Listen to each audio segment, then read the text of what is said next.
आदरणीय स्वामी भक्त राय परांजपे लिखित स्वामी स्वरूपानंद जीवन चरित्र आणि तत्वज्ञान या ग्रंथातील काही भागांचं वाचन आपण ऐकत आहोत. आज ऐकूया यातील प्रकरण 6 पुनर्जन्म याचा भाग 2. 6 महिन्यांच्या आजारातून स्वामी बरे झाले याचा अर्थ ते पूर्ववत सुदृढ झाले असा मुळीच नव्हता. फक्त स्वतःचे व्यवहार स्वतः करण्यापुरता स्वाधीनपणा आला होता. थोडंफार बोलणं शक्य झालं होतं. आहार नियमित प्रमाणावर आला होता. आता यापुढे थोडी थोडी ताकद वाढेल अशी शुभ लक्षणं दिसू लागली होती. तब्येत थोडी दिसायला बरी दिसत होती, परंतु घरातही थोडंफार फिरण्या इतकी ताकद वाटत नव्हती. घरातील काही मंडळींना आणि इष्टमित्रांनाही आता असं वाटू लागलं की काही दिवस त्यांनी हवा पालट केला तर बरं होईल. अगदी एकाच जागी राहून कंटाळा येतो. आजूबाजूची परिस्थिती थोडी बदलली तर पुढील सुधारणा झपाट्यानं होईल. डॉक्टर बाबा देसाई यांचे वडील अण्णा देसाई हे एके दिवशी स्वामींच्या समाचाराला आले. स्वामींना हवा पालट करण्यासाठी आपल्या घरी आणावं असं त्यांनी मनात ठरवलं होतं. स्वामींच्या प्रकृतीची चौकशी करून ते त्यांना म्हणाले, अहो आप्पा, असं खोलीत पडून काय राहता? चला, मी तुम्हाला पाठुंगळीस मारून आमच्याकडे नेतो. तुम्हाला आमच्याकडे लवकर बरं वाटेल.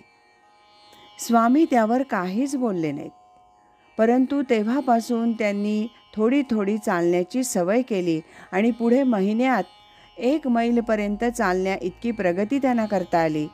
2 महिन्यानंतर ते देसाई यांच्याकडे गेले.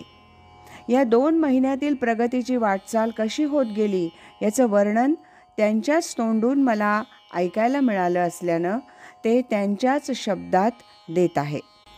सुरुवातीला अंथरुणात बसून डोळे उघडून बोलणं शक्य होत असे, परंतु डोळे उघडे ठेवून चालणं अशक्य होतं.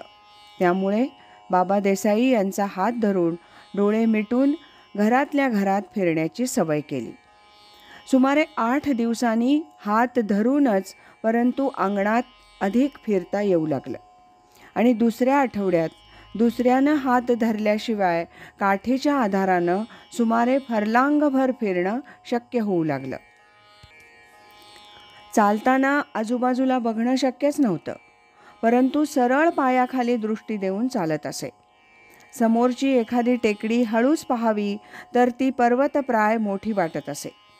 लहान लहान मुलं झटपट पायऱ्या चढताना पाहिली म्हणजे त्यांच्या शक्तीबद्दल आश्चर्य वाटे. 15 दिवसानंतर फिरण्याचं प्रमाण वाढत सुमारे 4 फरलांग जाऊन परत येण्याइतकं ते वाढलं. चालणं फार जपून आणि सावकाश असावयाचं. भजनाकडे अवधान ठेवून पायाखाली पाहात रस्त्याच्या कडेनं जात असे. रस्त्यानं कोण जात येत आहे याची मला दाद नसे.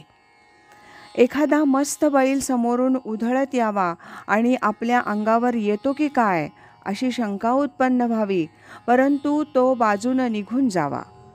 शंका आली तरी मनात भीतीचा लेशही नसे.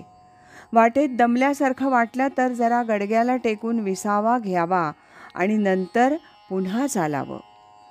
4 फरलांग चालता येऊ लागल्यावर गणपतीच्या देवळात बसावं आणि परत यावं, असा क्रम सुरू झाला. मेंदूला इतका अशक्तपणा आला होता की पूर्वीच्या सर्व ज्ञानाचं बहुतांशी विस्मरण झाल्यासारखं वाटत होतं. एखाद्या नारळीच्या झाडावरचे नारळ मोजू लागलो तर जेमतेम 7-8 पर्यंत मोजल्याबरोबर डोक्याला शीण वाटत असे आणि पुढे मोजणं बंदच करावं लागे. दुसऱ्या महिन्यात प्रगतीचा टप्पा बराच गाठला गेला. किंबहुना दुसऱ्या महिन्याअखेर जी काय प्रगती झाली त्यापेक्षा अधिक प्रगती पुढे झालीच नाही. काठी टेकीत 1 मैलपर्यंत जाऊन परत येणं शक्य होऊ लागलं. आता पुष्कळच स्वाधीनता आली म्हणून अण्णा देसाई यांच्याकडे काही दिवस तरी हवा पालट म्हणून राहावयाचं असं ठरलं आणि 1935च्या फेब्रुवारीमध्ये मी त्यांच्याकडे राहण्यास गेलो. आज इथेच थांबूया. यानंतरचा भाग आपण उद्या ऐकूया. श्रीमद सच्चिदानंद सद्गुरु श्री स्वामी स्वरूपानंद महाराज की जय. हरि ओम तत्सत.